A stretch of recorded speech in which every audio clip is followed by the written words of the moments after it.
It is indeed a very great pleasure to stand before you today on the occasion of the inauguration of Arcadia University's 20th president.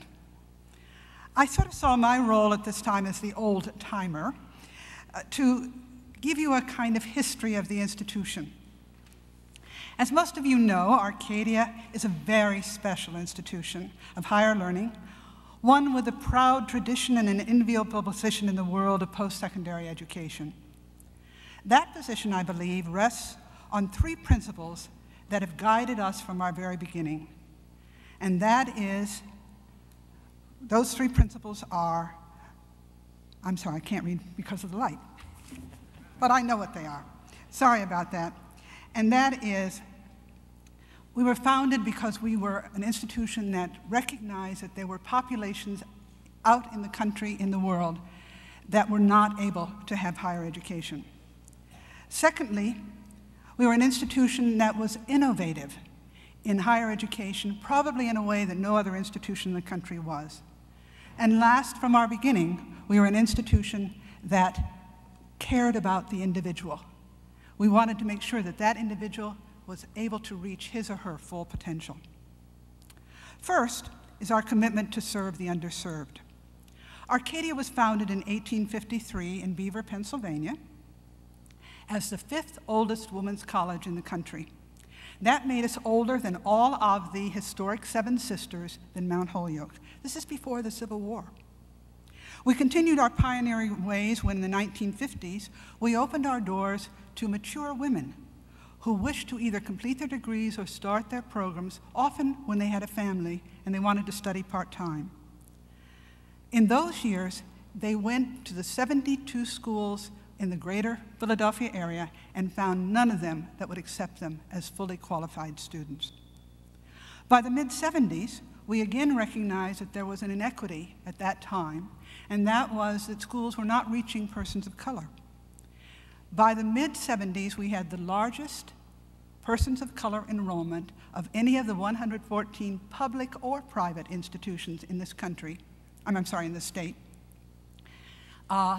except for the historical black colleges and universities. Moreover, we had one of the first programs designed to work with promising inner-city youth at the high school level and the junior high school level to prepare them for a collegiate education. Secondly, I mentioned that we were pioneering in another way. We were the first and the cutting edge of some of the most important, responsible educational innovations that characterize higher education today, and some of them you will find even reached down into the high schools. Again, let me just give a few examples. As early as 1948, 3 years after World War II, we began to take students from all majors, not just those who were majoring in language, for credit-bearing study abroad. By the 1960s, we were able to offer this opportunity to other institutions across the United States, and by the 1970s, we were the largest study abroad program in the United States at any college or university.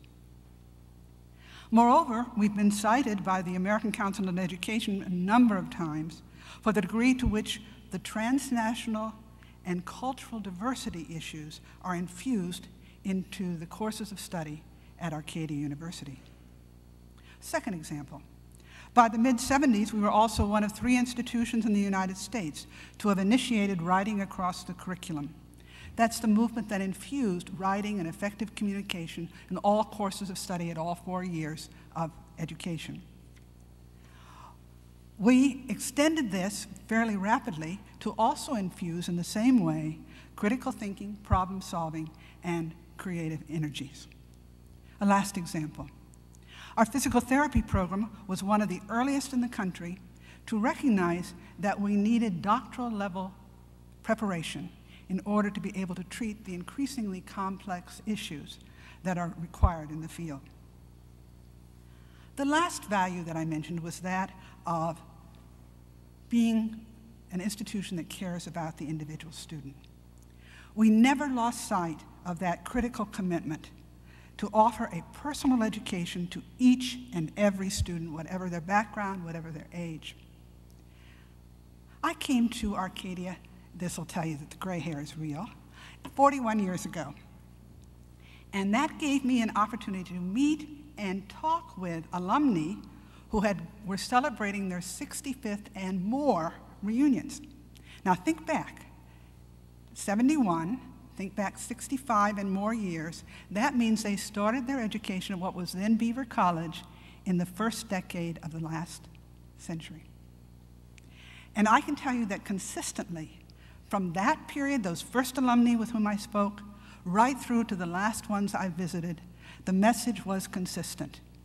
What they said first and foremost was, what I got at Beaver Arcadia was a personal education of faculty and staff who cared about me and helped me to become all that I possibly could become. Consequently, our students did extremely well in graduate study and in their lives. Our students went on to graduate study at some of the most selective institutions, Harvard Law, medical school at University of Penn, to Stanford, to Bryn Mawr. And what they did when they came back was said, I was scared because I thought, here's a little college here, I'm going to be overwhelmed by those more challenging students, and I found that wasn't the case.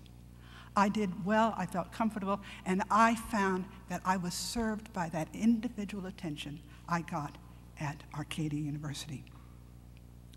Our students also in the 80s and 90s swept the awards in such areas as the interior design department, competing with art schools and with large departments and universities. And we usually got at least first, second, sometimes first, second, and third prize in the area. We did the same thing when we did business simulation internationally and nationally. We swept prizes from institutions far larger than ours. This commitment to cutting-edge responsible curricular innovation that is built on the ability to sense the future, to have that vision of what the future populations of all ages and all backgrounds are going to need in order to succeed in the world of the future. That is what we do. At the same time, we ensure that we have a faculty and staff committed to the individual student and his or her potential. As his first 10 months of leadership have demonstrated, I believe we have in President Oxholm a visionary individual who will ensure that this dynamic and committed institution will reach its next level of achievement. Thank you.